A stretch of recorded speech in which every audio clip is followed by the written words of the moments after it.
우리가 사는 시대를 정보 홍수 시대라고 합니다. 어마어마한 정보들이 우리가 키보드를 열고 화면을 열면 어마어마한 정보들이, 우리가 얻고자 하는 정보들이, 다양한 정보들이 있습니다. 그래서 사람들이 얘기하기를 이제는 정보가 중요한 시대는 지나갔다고 말합니다. 이제 중요한 것은 뭐냐면 그 많은 정보들 가운데 그 자료들을 다 모아서 어떻게 그것을 해석하고 어떻게 결론을 내리는가가 더 중요하다고 사람들은 말합니다. 정말 그렇죠, 여러분. 요즘 건강에 관심이 많잖아요, 그죠? 건강에 관심이 얼마나 많습니까? 그러다 보니까 의사가 유명한 의사가 이렇게 말하더라, 어떤 사람이 이렇게 해서 건강해졌더라 하면 사람들이 다 귀를 기울이고 우리 몸에 뭐가 좋더라 그러면 그냥 능력이 되는 한보에서 그냥 사 먹기도 하고 또 하기도 하고 여러 가지를 합니다. 그런데 몇 번 하다가 많은 사람들이 실망을 합니다. 이유가 뭐냐면 말대로 건강해지지 않는 겁니다. 했는데도 결과가 효과가 별로 없는 겁니다. 왜 그럴까요? 여러 가지 경우가 케이스 바이 다르겠지만 많은 경우가 뭐라고 말하냐면요, 의사들이 사람의 신체가 다르고 또 살아가는 패턴이 다르고 모든 것들이 다른데 그것만 한다고 해서 모든 사람이 좋아질 수는 없다는 겁니다. 그러니까 그것을 우리가 정보를 얻었을 때 건강에 대한 정보도 그죠? 어떻게 그것을 해석하고 나에게 잘 적용할 수 있는가, 이것이 큰 관건이 아닐 수 없는 거죠.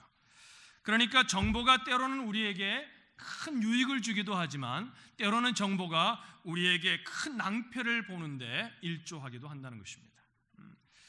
인생을 살다 보면 여러분, 우리가 어떤 결정을 딱 할 때 그 결정이 작을 수도 있고 클 수도 있는데, 우리가 보기엔 작을 수도 있고 클 수 있는데 어떤 경우에는 그 결정 하나가 우리 인생의 미래의 운명을 바꾸어 놓는 그런 엄청난 결과를 초래하는 경우가 있습니다.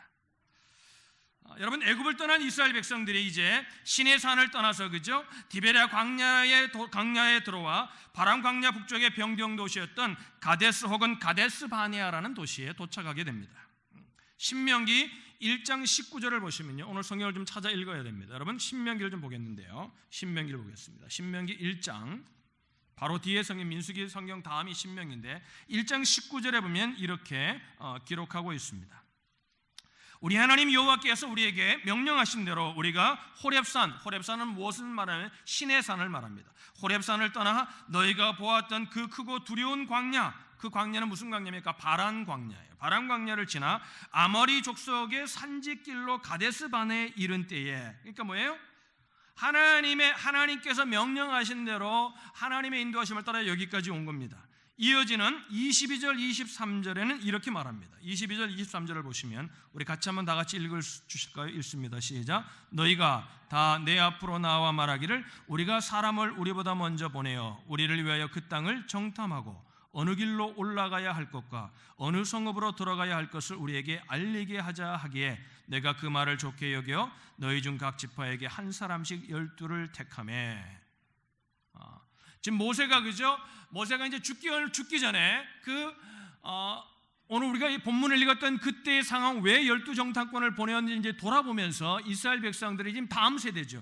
그 세대는 다 죽었죠, 그죠? 이제 신세대를 남겨놓고 이제 마지막으로 하는 설교 말씀 속에 오늘 자기들이 경험했던, 자기의 부모 세대들이 경험했던 그 일들을 지금 이야기하고 있는 겁니다.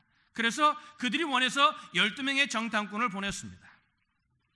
그래서 민수기 본문으로 돌아오면 12명이 돌아와 보고하는 내용으로 시작을 하고 있습니다. 40일 동안 땅을 탐지하기를 마치고 돌아왔다. 40일 동안 땅을 탐지하는데 어려움도 있었지만 또 무난히 이렇게 탐지하고 돌아왔습니다. 그런데 이제 돌아오고 난 후에 12명이 보고를 합니다. 우리가 잘 아는 10명은 부정적인 보고를 하고 2명은 긍정적인 보고를 합니다. 여러분, 10대 2로 나누게 된 거예요.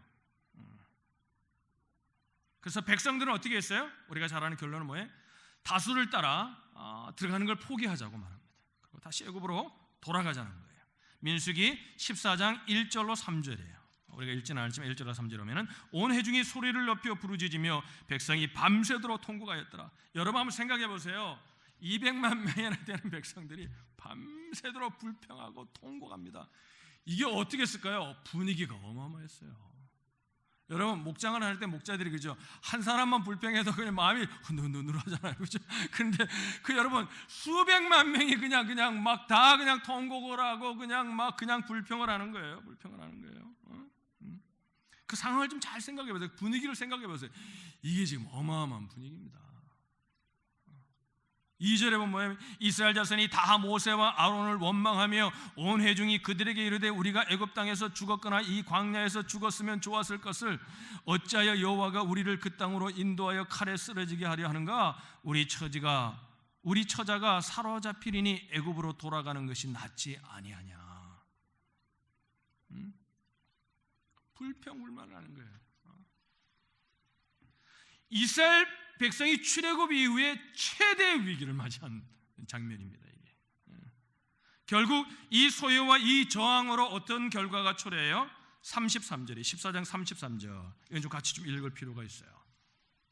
민수기 14장 33절 우리 같이 한번 읽을까요? 시작. 너희의 자녀들은 너희 반역한 죄를 지고 너희의 시체가 광야에서 소멸되기까지 40년을 광야에서 그 방황하는 자가 되리라.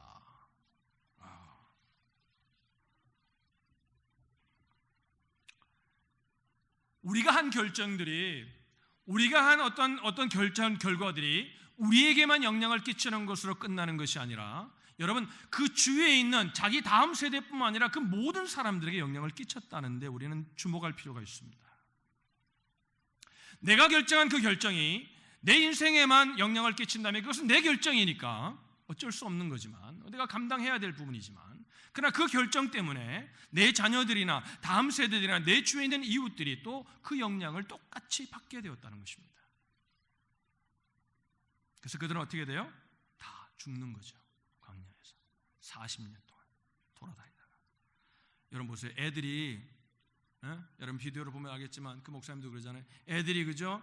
부모가 한 결정 때문에 애들이 단락하게 우리처럼 집을 가지고 거기에 정착해서 단락하게 사는 삶이 아니라 떠돌이 삶을, 그 광야에서 떠돌이 삶을 40년간 살면서 40년간 그렇게 큰다고 생각해 보세요. 어마어마한 고통이잖아요. 어마어마한 고통이죠. 그죠? 오늘 그런데 여호수아와 갈렙을 제외한 대부분이 광야에서 죽잖아요. 죽고 새로운 세대만이 가나안 땅으로 들어가는 그런 징계를 받습니다. 이 가데스 바네아의 반역 사건은 하나님의 로드맵을 따라가는, 하나님의 로드맵이 우리가 말씀이잖아요. 하나님의 로드맵을 따라가는 하나님의 자녀들에게 두 가지 아주 중요한 교훈을 남기고 있습니다. 첫 번째 교훈을 우리가 잘 기억할 필요가 있습니다. 우리가 여러분 정보를 수집하고 12명의 정탐꾼을 보내는 것이 좋은 일이었냐 나쁜 일이었느냐, 많은 사람들이 주석서에 대한 많은 것들을 얘기합니다. 저는 그건 중요하지 않다고 생각합니다. 여러분 저는 좀 다른 시각으로 봅니다. 여러분 12명의 정탐꾼을 보내고 정보력을 가지고 뭔가를 가지고 열심히 뭔가를 하고 정보를 수집하는 거, 이거 당연히 해야 되고 성실하게 해야 되는, 그리스도인들도 분명히 해야 되는 부분이라고 저는 생각을 합니다. 어떤 정보를 수집하고 어떤 것을 미리 알아보는 것, 이것 자체가 나쁜 것은 아닙니다. 여러분 보세요. 우리가 취직을 하려고 합니다. 그럼 뭐예요? 내가 전공한 사업을 가지고 어디 쪽에 가야 되는지 여러 가지 회사들을 설치하고, 그죠? 어느 회사가 오퍼를 하고 있는지, 그래서 거기에 어플리케이션을 보내고, 그죠? 어떻게 보내고, 이걸 정보 어떻게 어플리케이션을 또 써야 되는지, 이런 것들을 수집하고 정보를 가지고 연습하고 준비하는 것 나쁜 거 아닙니다. 여러분 결혼하려고 하는 청년이 하나님이 주시겠지, 하나님이 알아서 주시겠지 하고 가만히 있습니다. 연애도 안 합니다. 사람을 찾으려고 하지도 않습니다. 하나님이 어느 때 주시겠지. 여러분 그렇지 않습니다. 여러분 연애해야 합니다. 여러분 저는 그래서 교회가 연애당이 되는 게 저는 바람직하다고 생각합니다. 여러분 옛날에 우리 어른들 세대 때요, 교회가 연애당이 된다고 막 그렇게 흉을 봤는데 여러분 그거 여러분 좋은 말입니다. 여러분 결혼하려면 주 안에서 만나서 서로가 연애를 해야 되죠. 할렐루야. 교제해 보는 거예요. 이게 나쁜 거 아닙니다. 우리가 어떤 일을 하는데 인간적인 노력을 배제해야 된다, 믿음으로 사는 건 무조건 믿음으로 살아야 된다, 이건 여러분 신앙이 아닙니다. 성경 그렇게 말한 적이 없습니다. 그러나 중요한 것이 하나 있다는 겁니다. 우리가 노력하고 우리가 무엇을 결정하고 할 때 여러분 정보를 수집하고 모든 것들을 다 해야 되지만, 미리 알아보는 것을 다 해야 되지만, 그러나 여러분 그것은 미리 알아보는 것의 결과이지 그것이 뜻을 결정하는 결정적인 계기가 되어서는 안 된다는 것입니다. 여러분, 가나안에 들어가고 안 들어가고는 지금 결정이 난 사건입니까? 아닙니까? 벌써 결정이 난 사건입니다. 하나님이 가나안 땅에 들어가게 하시고자 지금 출애굽이라는 사건을, 어마어마한 사건을 일으키시고, 그죠? 여러분, 40이면 갈 수 있는 길을 지금 1년 6개월 만에 가데스 바네아까지 왔습니다. 이제 가나안 땅을 볼 수 있는 땅까지 왔습니다. 이제 들어가야 되는 겁니다. 12명의 정탐꾼을 보내는 이유는 뭡니까? 하나님의 뜻이 분명해졌기 때문에 이제 그곳을 더 정탐해서 뭐죠? 하나님의 뜻을 따라 그 땅을 정탐하는 데 사용되어져야 될 정보이고 내용들이지, 그것이 그곳에 가야 되나 안 가야 되느냐를 결정할 정보는 아니라는 것입니다. 저는 부정적인 보고를 한 10명의 정탐꾼의 보고가 잘못되었다고 생각하지 않습니다. 그들의 정보력은 아주 뛰어났습니다. 그들의 보는 눈은 분명했습니다. 아주 여러분, 그 족장들 중에 가장 족장들을 보냈으니까, 그 부족 중에 족장을 보냈으니까, 그죠? 여러분, 얼마나 뛰어난 지도를 가지고 얼마나 이렇게 보는 시각을 가졌겠습니까? 그들이 본 것들은 정확한 것들입니다. 성실한 보고를 한 겁니다. 대충 가서 대충 보고한 것이 아니라 아주 낱낱이 보고 난 후에 자기들이 보고 느낀 바를 보고한 것입니다.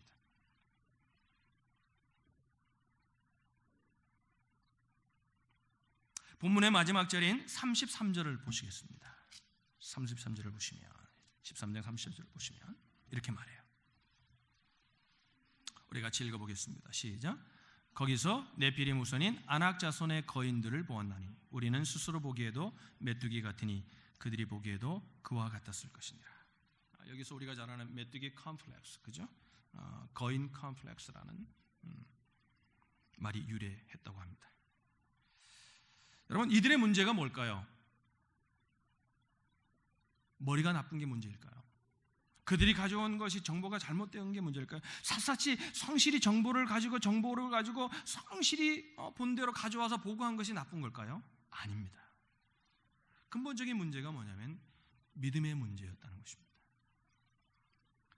그 거민들은 맞습니다. 강하고 튼튼하고 맞습니다. 거기에는 아낙 자손이 있습니다. 출애굽한 이스라엘 백성들의 힘으로는, 자기들의 힘으로는 그 땅을 정복한다는 것들이 불가능합니다. 맞습니다. 이들의 보고가 틀린 보고가 아닙니다. 맞습니다. 여러분, 사람들이 어떤 보고를, 객관적인 보고를 하면 믿음 없는 말이라고 얘기해요. 여러분, 그런 보고를 하는 사람들이 교회 안에 분명히 있어야 되고, 그것을 보는 사람들이 교회 안에 필요하고, 우리가 신앙의 삶을 살아가는데 내가 만약에 그런 능력이 부족하다면 내 주위에 그런 능력을 가진 사람들을 함께 하는 것들이 필요합니다. 그러나 여러분, 그것이 우리가 무엇을 결정하는 결정적인 요인이 되어서는 안 된다는 것입니다. 여러분, 가나안에 들어가는 것은 하나님의 뜻으로 정해져 있는 것입니다. 이제 들어가는 데 사용되어져야 될 정보인 것입니다.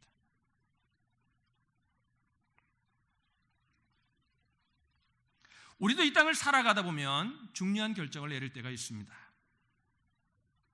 여러분, 그때 최대한 정보를 수집하십시오.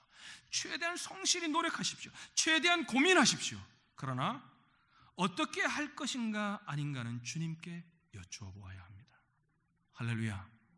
하나님, 내가 지금 이 가나안에 들어가는 것이 하나님의 뜻인데 내가 들어가 보니까 이거 정말 어마어마합니다. 상상한 것보다 더합니다. 우리 힘으로는 도저히 이길 수 없습니다. 하나님, 그러나 들어가는 게 하나님의 뜻이라면 내가 들어가겠습니다. 하나님, 나와 함께 해주십시오. 만약에 하나님의 뜻을 분명히 모른다면 그 정보력을 가지고 하나님, 내가 연구하고 내가 연구해보고 내가 알아본 바에 면 이러합니다. 그런데 하나님, 내가 어떻게 해야 되겠습니까? 하나님 내 삶을 인도하시는 로드맵이 분명히 나에게 있지 않습니까? 하나님, 나를 인도해 주십시오. 이렇게 기도하는 것이 마땅하다는 거죠. 근데 많은 사람들이 어떻게 하냐면 결정해놓고 하나님 도와달라는 겁니다. 하나님의 로드맵은 지금 이쪽인데, 그래서 여러분, 우리가 가다 보면 이런 일이 일어나잖아요. 우리가 GPS를 가지고 운전하다 보면 우리가 깜빡 잘못하다 보면 왼쪽으로 GPS가 가죠. 거기 목소리가 제 GPS는 여자 목소리가 나와요. Make a right turn, left turn 하라 그럽니다. 근데 잠깐 무슨 생각하다가, 그죠? 라디오 음악 듣다가 잠깐 지나가요. 그럼 recalculate. 그러면서 다시 여기서 틀어라 그러거든요. 그때는 여러분 거기서 틀어야 되는 거거든요. 우리가 실수할 수 있습니다. 하나님의 뜻을 분별하지 못해서 잘못된 길을, 그때 하나님은 여러분 우리를 그냥 두지 않습니다. 하나님 리칼큘해서 하나님이 또 다른 길을 가르쳐 주십니다. 할렐루야. 두려워하지 마시기 바랍니다. 염려하지 마시기 바랍니다.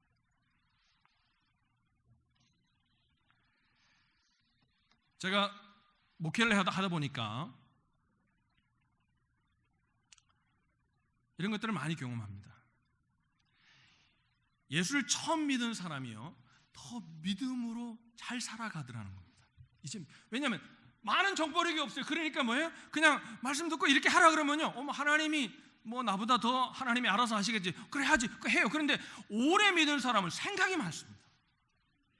여기 말씀도 생각하고 저기 말씀도 생각하고 뭐 막 해가지고 찍어 붙여가지고 뭐예요? 그런데 그 생각이 많은 이유가 뭐냐를 제가 유심히 살펴보니까, 목회 경험을 통해 또 성경을 통해 보니까 그 이유가 뭐냐면요, 하나님을 신뢰하지 못하는 것입니다. 죄송합니다.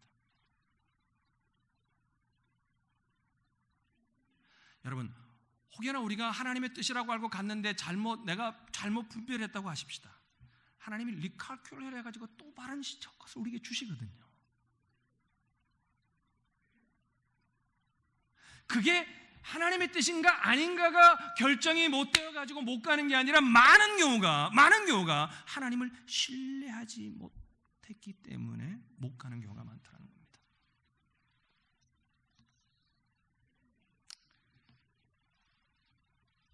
요즘 운전하시는 분들은 다 GPS가 있습니다. 라이트 턴 하세요? 레프트 턴 하세요? 그럼 뭐예요? 그냥 하면 됩니다.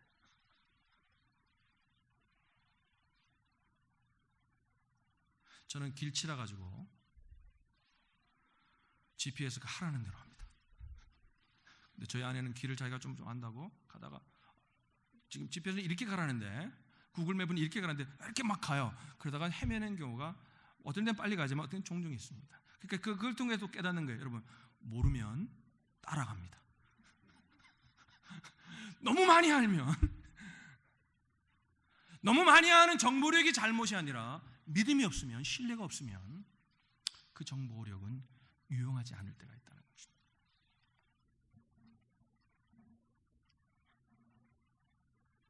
성경에 보면 정탐꾼들의 소속된 지파와 이름들이 나옵니다. 그런데 여러분, 이 사람들을 보면 이 사람들이 나이가 많은 족장들이 아니라는 데 우리는 눈여겨보아야 합니다. 상당히 젊은 족장들이었습니다. 오늘날로 하면 아마 요즘 말로 하면 차세대 지도자들, 요즘 말로 하면 젊은, 용기, 미래라는 어떤 그런 챌린지하는 걸 두려워하지 않는 사람들이라는 표현을 써야 되는 그런 젊은 지도자들이었습니다. 그런데 그들이 보고하고 행동하는 것을 보면 늙은이보다 더 늙게 행동합니다. 그 이유가 어디에 있을까요? 하나님의 말씀, 곧 인생의 로드맵을 신뢰하지 않기 때문에 그렇습니다. 그 말은 하나님을 신뢰하지 않기 때문에 그렇습니다. 여러분과 조금 지금 안 된다고 불안해하지 마십시오. 하나님을 신뢰하시길 바랍니다. 할렐루야. 우리가 하나님의 스토리 속에 우리 인생이 있습니다.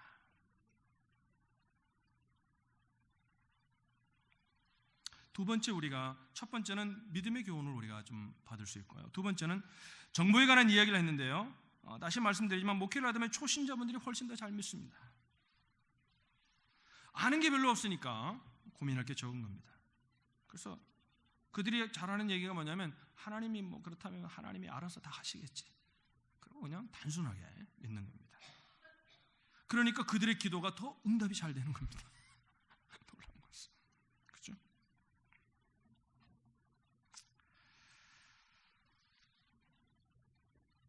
우리가 왼쪽으로 가야 하는데, 지금 저는 구글 맵을 많이 쓴다면 왼쪽으로 가야 되는데 왼쪽으로 가라는 것을 무시하고 가면 다시 리칼큘레이트 해서 다시 길을 가르쳐 주죠. 그런데 다시 가르쳐 주는 것을 따라가지 않으면 계속해서 코스를 정해 줍니다. 그런데 아무리 코스를 정해줘도, 아무리 다시 리칼큘레이트해서 아무리 길을 가르쳐 줘도 거부하면 소용없다는 겁니다. 두 번째 우리가 얻어야 될 교훈은 뭐냐면 거부입니다. 불순종이라는 교훈을 우리는 얻게 됩니다.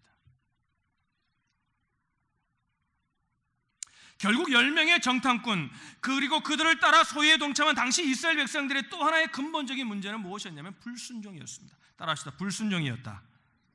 하나님의 명하심 그리고 인도하심을 따라 애굽을 떠났습니다. 지금 하나님의 명하심을 따라 하나님께서 약속하신 가나안 땅을 향하여 가고 있습니다. 그런데 지금 이들은 어디로 가자는 겁니까? 목적지를 바꾸자는 거예요. 애굽으로 돌아가자는 거예요. 지금 하나님의 GPS에 목적지가 정해져 있는데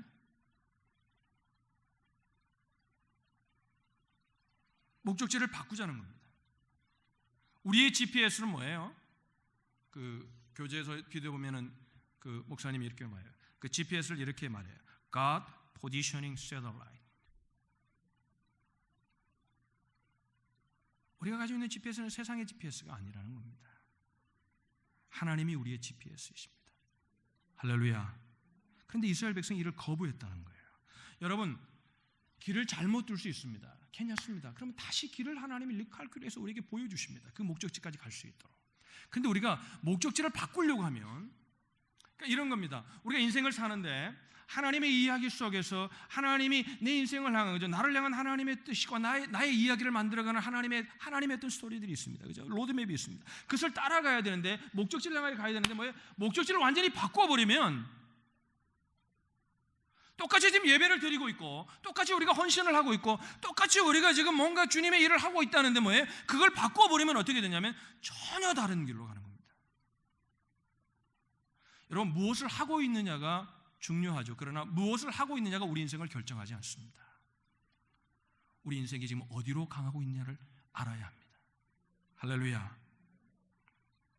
그래서 여호수아와 갈렙이, 그죠? 제일 엄중하게 경고하는 바가 뭐였어요? 민수기 14장 9절에 보면 뭐라 그러냐면요, 다만 여호와를 거역하지만 말라.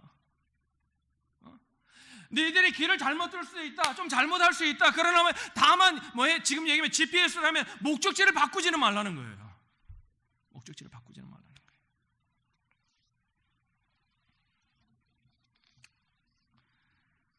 거예요. 후일에 히브리서 기자가 광야 시절 이스라엘 백성들의 경험, 이 사건의 경험을 반추하면서 그들이 대부분 하나님께서 말씀하셨던 그 약속의 땅에 들어가지 못한 원인을 이렇게 규명합니다. 히브리서 4장 6절에 보면, 그러면 거기에 들어갈 자들이 남아있거니와 복음 전함을 먼저 받은 자들은 순종하지 아니함으로 말미암아 들어가지 못하였으므로.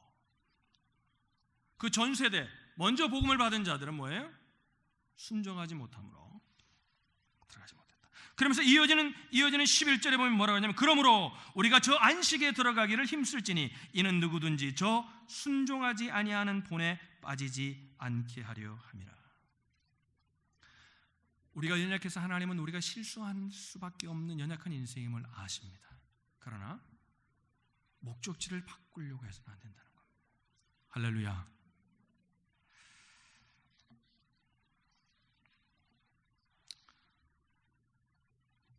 아마 여러분 마음 가운데 이런 생각이 들 겁니다. 목사님 알죠? 하나님이 주신 로드맵을 따라 우리가 살아야 되죠. 그런데 살다 보면 환경이 어려워지고, 뭔가 마음이 불안해지고, 뭔가 마음이 조급해지고, 요거 한 번만 눈 감으면, 그러면서 지속적인 순종을 하기 어려울 때가 있죠.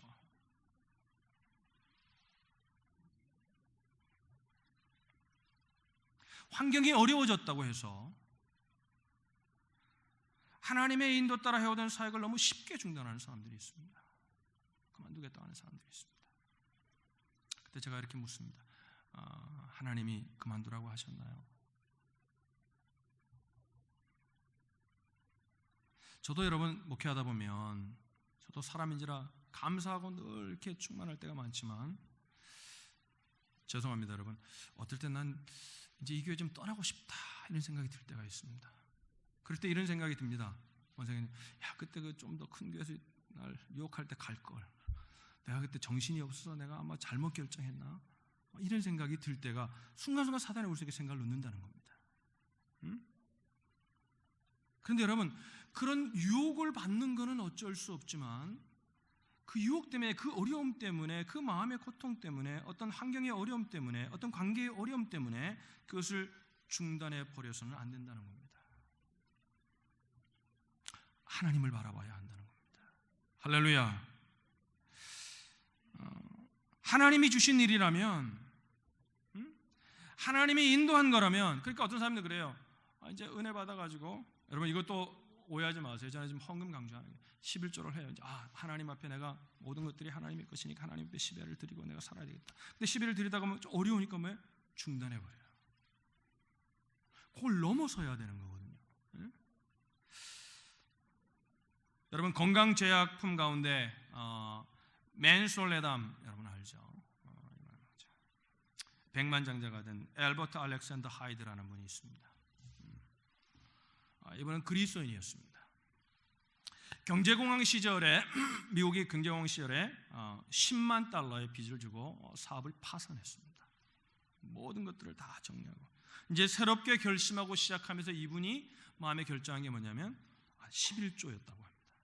지금 돈도 없습니다. 자본도 없습니다. 11조를 하기 시작합니다. 사람들이 옆에서 이렇게 합니다. 당신 제정신이냐? 이제 좀 사업이 되고 난 다음에 빚더미에 앉아서 무슨 11조냐? 좀 되고 난 다음에 안정된 다음에 하면 몰라도 무슨 11조냐? 그러니까 그때 그가 뭐라고 하냐면 난 제정신입니다. 내가 깨달은 것은 하나님의 빚부터 갚아야 한다는 것입니다. 이 사람에게는 뭐냐면 새로운 사업을 시작하면서 시작한 게 뭐냐면 11조라는 것을 하나님께 빚졌다는 생각을 가지고 시작한 겁니다. 저는 여러분 다 11조를 해야 된다는 이 말을 하고 있는 게 아니에요. 우리의 삶 가운데 우리가 하나님 앞에 뜻을 정하고 시작을 할 때 하나님께서 주시는 마음들이 있다는 겁니다. 그런데 그것이 환경으로 보면 순종하기 어려운 일들일 수 있다는 것입니다. 그런데 하나님의 로드맵을 따라가는 사람들은 그것을 순종해야 한다는 것입니다. 물론 그는 멋지게 재기했고 10의 2, 3, 4 나중에는 10의 9까지 드리는 사람으로 유명합니다. 우리가 순종할 때 늘 유혹받는 게 뭐냐면 그 다음에 대한 유혹입니다. 어떻게 될까? 근데 여호수아와 갈렙은 어떻게 순종했습니까? 그들은 뭐예요? 순종하면 하나님이 책임져 주실 거라는 믿음이 있었습니다. 할렐루야. 민수기 14장 8절이에요. 우리 14장 8절 읽어보죠. 14장 8절 같이 읽겠습니다. 시작. 여호와께서 우리를 기뻐하시면 우리를 그 땅으로 인도하여 들이시고 그 땅을 우리에게 주시리라. 이는 과연 젖과 꿀이 흐르는 땅이니라. 그러면 가장 중요한 건 뭘까요? 우리가 하나님의 로드맵을 따라서 하나님의 GPS를 따라가지고 갈 때 가장 중요한 것이 뭘까요? 지금 현실이 얼마나 힘들고 어렵고 어떻게 탈출할 것인가, 내 미래를 어떻게 개발할 것인가, 물론 중요할 수 있습니다. 그러나 진정으로 중요한 것은 그게 아니라는 겁니다. 믿음입니다. 내가 하나님을 신뢰하느냐는 것입니다. 내가 하나님께 순종하고 있느냐는 것입니다.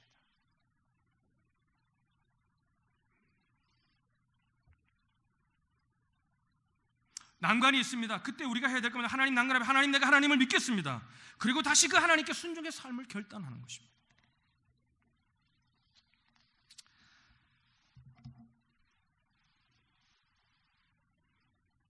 여러분, 우리가 인생을 살아가는 건요, 이렇게 먼 장거리 여행을 하는 것 같습니다.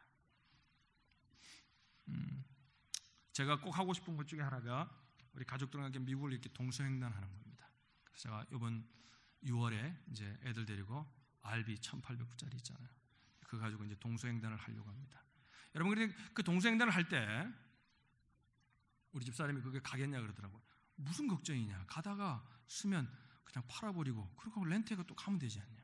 저는 그런 생각이거든요. 저는 분명히 갔다 올 수 있다고 저는 믿는데 가려고 합니다. 근데 그런 여행을 하다 보면 애들을 데리고 이제 어릴 때 이렇게 뒤에 차에 태우고 여행을 하다 보면 애들이 잘하는 말이 뭡니까? Are you there yet? Are you there yet? 불평합니다. 처음에는 막 우리가 지금 뭐예요? 휴가를 지금 베케이션가 아니라고 막 기쁜 마음으로 시작했습니다. 애들이 노래 부르고 뭐 찬양도 합니다. 우리 애들 어릴 때 찬양도 하고 뭐 선을 높이고 뭐 이런 거 찬양도 하고 막 우리 가면서 찬양을 해요. 근데 이제 어느 정도 간다면 이제 좀 피곤하잖아요. 그러니까 뭐예요? 재미가 없잖아요. 뭐 보는 것도 없고 자기가 하는 것도 없으니까 재미가 없으니까 이제 Are you there yet? Are you there yet?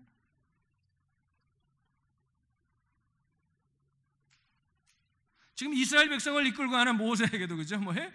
지금 뒤에 탄 사람이 세네 명이 아니라 우리 애들 지금 3명이 아니라 지금 200만이 지금 Are you there yet? Are you there yet? 그리고 막 지금 원더링 하는 겁니다. 우리가 인생을 살아갈 때 그죠? 내 개인의 삶도 그렇습니다. 그죠? 내 안에 그죠?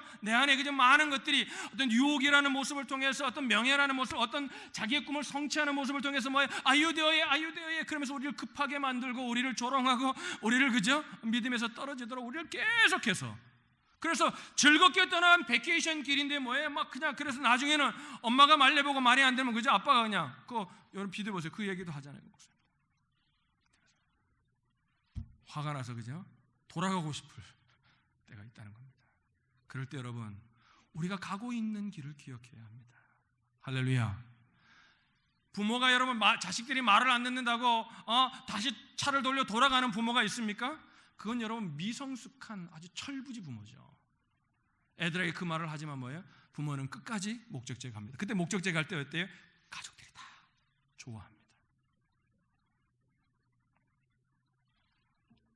우리가 주님의 로드맵을 따라갈 때도 인생이라는 라이프라는 여행을 떠날 때도 마찬가지입니다. 뒤에 있는 아이들과 같이 짜증나게 하는 일들이 믿음에서 떠나게 하고 하나님 앞에 순종하는 지속적인 순종의 삶을 살아가게 하는데 많은 것들을 방해하는 것들이 우리의 삶 속에 있습니다.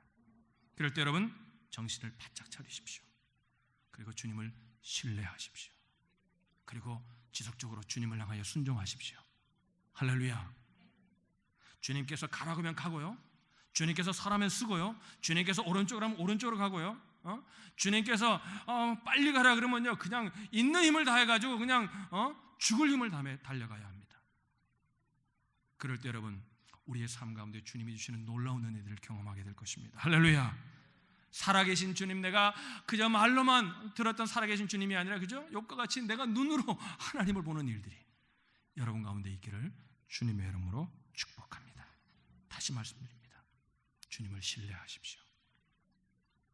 여러분의 이야기가 주님의 이야기 가운데 있습니다. 여러분의 삶을 주님이 인도하십니다. 주님을 바라보는 저와 여러분들이 되셔서 여러분의 삶을 통해 여러분만 복을 누리는 삶이 아니라 여러분 주위에 있는 자들을 축복하는 그런 놀라운 삶이 되시기를 주님의